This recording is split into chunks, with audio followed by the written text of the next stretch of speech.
En 1985, DC Comics décide de refaçonner son univers afin de le simplifier et de repartir sur de nouvelles bases avec son premier gros événement, Crisis on Infinity Earths. Cet événement créé par Marv Wolfman et George Pérez va permettre de supprimer le multivers et ses différentes incohérences pouvant perdre et effrayer les nouveaux lecteurs comme les plus aguerris, mais aussi de le réduire à une seule et unique terre. Cet événement va également mettre fin à l'âge d'or, à l'âge d'argent et à celui de bronze pour lancer une nouvelle ère dite classique. Mais durant la période des DC classiques, et notamment grâce ou à cause des événements comme Infinite Crisis, 52 ou encore Final Crisis, le système d'univers parallèle va revoir le jour et en 2011, Dan Didio, Geoff Johns et Jim Lee vont décider de tout reboot encore une fois en créant l'événement Flashpoint qui va permettre de redémarrer toutes les séries de comics au numéro 1. Le comics Flashpoint fait suite à la saga Blackest Night et Brightest Day et va mettre un terme à la période DC classique et lancer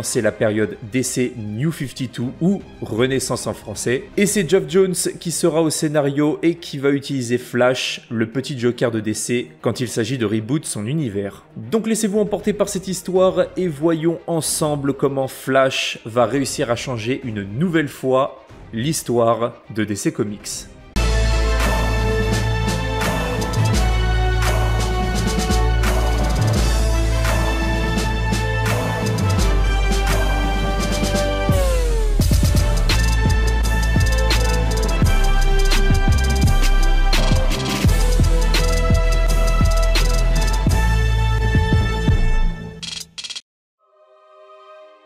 L'histoire commence quand Barry Allen se réveille après s'être endormi à son bureau. À son réveil, on lui parle d'une affaire de meurtre causée par une certaine Miss Alchemy dont Barry était censé trouver des preuves afin de l'inculper. Or, il ne sait absolument pas qui est cette meurtrière et d'ailleurs il remarque que les choses ont changé. Par exemple, Captain Cold s'appelle désormais Citizen Cold et est le super-héros de Central City. Superman n'existe pas ou encore sa mère Nora Allen est toujours en vie alors que son père, lui, ne l'est plus. Bref, Barry comprend que quelque chose se trame et décide de partir au manoir Wayne pour trouver Batman et lui demander son aide. De son côté, Batman sera sur une enquête concernant le Joker et alors qu'il jette Yo-Yo du haut d'un immeuble, Cyborg intervient, la sauve et propose par la suite à Batman son aide pour arrêter cette guerre entre les Amazones et les Atlantes. Parce que oui, en effet, dans cette réalité, les Amazones ont décidé d'envahir le Royaume-Uni pour en faire leur nouvelle Themyscira, tuant plus de 22 millions de personnes, et les Atlantes, quant à eux, en ont tué 100 millions à des fins de conquête, et les deux camps ont décidé de se faire la guerre.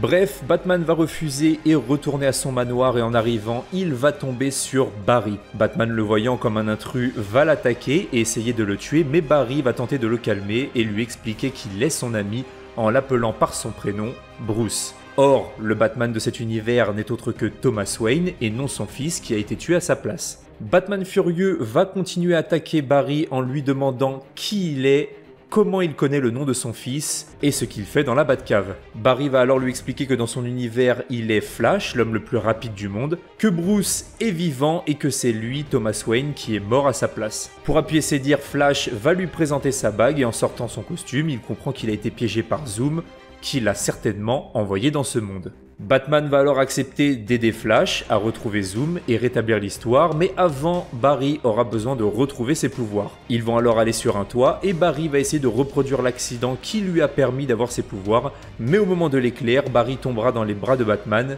grillé vif. Après avoir été rafistolé par le Bat, Barry va voir ses souvenirs commencer à changer et s'aligner avec ceux de cette nouvelle réalité créée par Zoom, le Nega Flash, lorsqu'il a altéré le temps. Il va alors demander à Batman de le re-emmener sur le toit afin qu'il réessaie l'expérience. Une fois en haut et en position, un éclair s'abat et Barry retrouve enfin ses pouvoirs. Et c'est alors que Batman aura la preuve que Barry disait vrai depuis le début. Du côté des Amazones, Trevor est envoyé par le gouvernement américain pour retrouver Lois Lane qui ne répond plus depuis un moment. Lois Lane a été envoyée pour surveiller chaque fait et geste des Amazones et faire un rapport à Cyborg. Mais Trevor, en voulant la retrouver, sera capturé par Diana qui va l'obliger à lui révéler ses intentions grâce au lasso de vérité, puis le tuera. Lois Lane de son côté aura perdu toute communication avec Cyborg, qui est l'intermédiaire entre elle et le gouvernement américain, et va néanmoins lui enregistrer un message disant que Aquaman et son armée débarqueront demain à Londres pour une bataille finale contre les Amazones. Amazones. Puis elle va enfin tomber sur la résistance qu'elle était également venue chercher.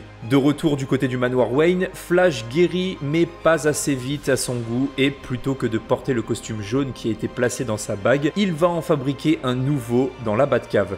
Puis ils vont se mettre au travail. Flash va expliquer à Batman les pouvoirs de Zoom afin qu'il sache à qui il a affaire. Zoom tire ses pouvoirs de la force véloce négative qu'il crée en corrompant la force véloce. Ce pouvoir va lui permettre d'obtenir des capacités comme manipuler son âge, détériorer des objets rien qu'en les touchant ou encore changer le passé. En gros, la force véloce et la force véloce négative, c'est un peu comme le côté lumineux ou le côté obscur dans Star Wars dans l'idée. Flash va ensuite chercher parmi les membres de la Justice League ceux qui existent dans cette réalité. Sa première recherche portera sur Hal Jordan, logique puisque dans sa réalité ils sont meilleurs amis, mais Hal n'aura jamais reçu l'anneau puisque c'est Abin Sur qui est le Green Lantern de cette terre. Il va donc demander à Batman si un extraterrestre venu de Krypton s'était écrasé sur Terre. Batman va lui répondre qu'effectivement une fusée avait atterri dans Metropolis faisant plus de 25 000 morts. Puis, plus aucune trace d'elle par la suite lorsque le gouvernement a mis la main dessus. Mais Batman sait qu'il serait capable de leur fournir des réponses. Ils vont alors aller à la rencontre de Cyborg. Batman va en profiter pour accepter de rejoindre ses rangs, à la condition qu'il dirige l'équipe et en choisissant lui-même les membres, à commencer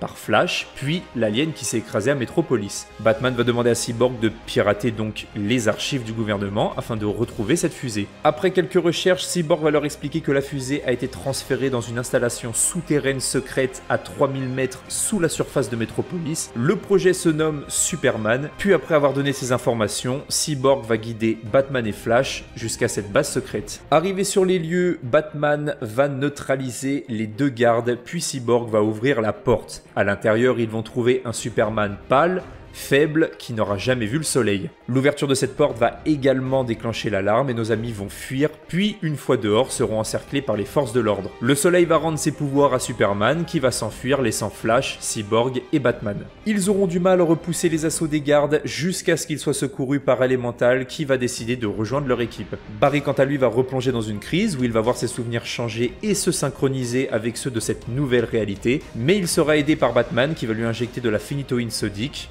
ce qui aura pour effet de ralentir l'activité électrique de son cerveau afin de leur laisser du temps pour trouver de l'aide. Et justement, Batman a une idée, ils vont se rendre à Fawcett City chez Billy Batson pour lui demander de l'aide à retrouver les souvenirs de Flash car il pense que l'éclair qu'utilise Billy a peut-être un lien avec ceux de Barry.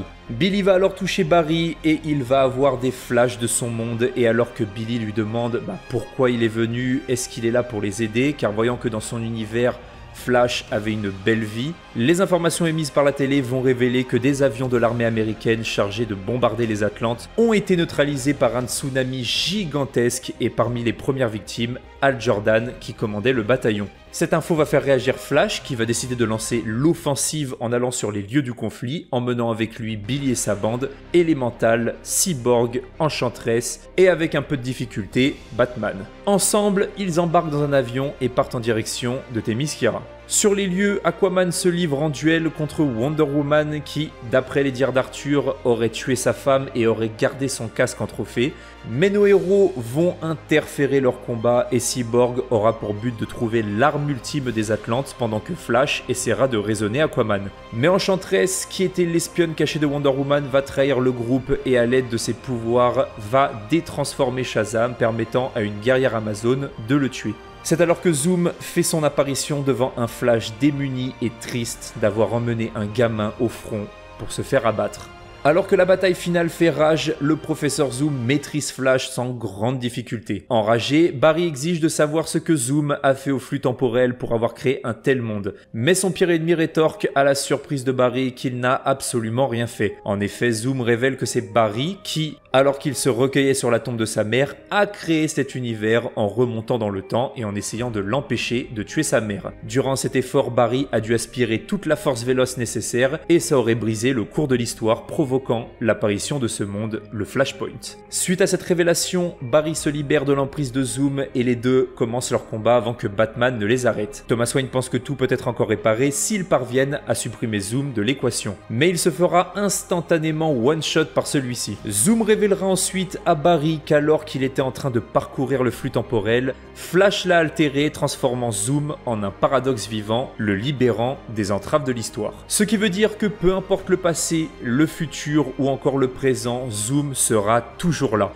Il ne fait plus partie d'aucune ligne temporelle, car il existe en dehors d'elle. Et pendant qu'il était en train de se la vanter d'être immortel et qu'il pourrait tuer Flash n'importe où, n'importe quand, il se fera embrocher dans le dos par une épée maniée par le Bat et s'effondrera au sol, mort. Pendant que l'Enchantress et les Amazones de Wonder Woman anéantissent les forces Atlantes, nos héros seront bientôt rejoints par Grifter et la Résistance, mais l'Enchantress ne fera qu'une bouchée du chef avant de blesser mortellement Batman. Son déchaînement sera stoppé par Superman qui atterrit et écrase l'Enchantress avant de se concentrer à lui tout seul sur Aquaman et Wonder Woman. Mais il était trop tard. Malgré l'arrivée de Superman, les Atlantes avaient préparé un plan pour couler la Grande-Bretagne. Les explosions qui en résultent tuent presque tout le monde, sauf Barry et Thomas Wayne qui, avant de mourir, donnent à Barry une lettre à remettre à son fils Bruce. Puis, avant que l'explosion ne l'atteigne, Barry se concentre et fonce à pleine vitesse, lui permettant d'entrer dans le flux temporel.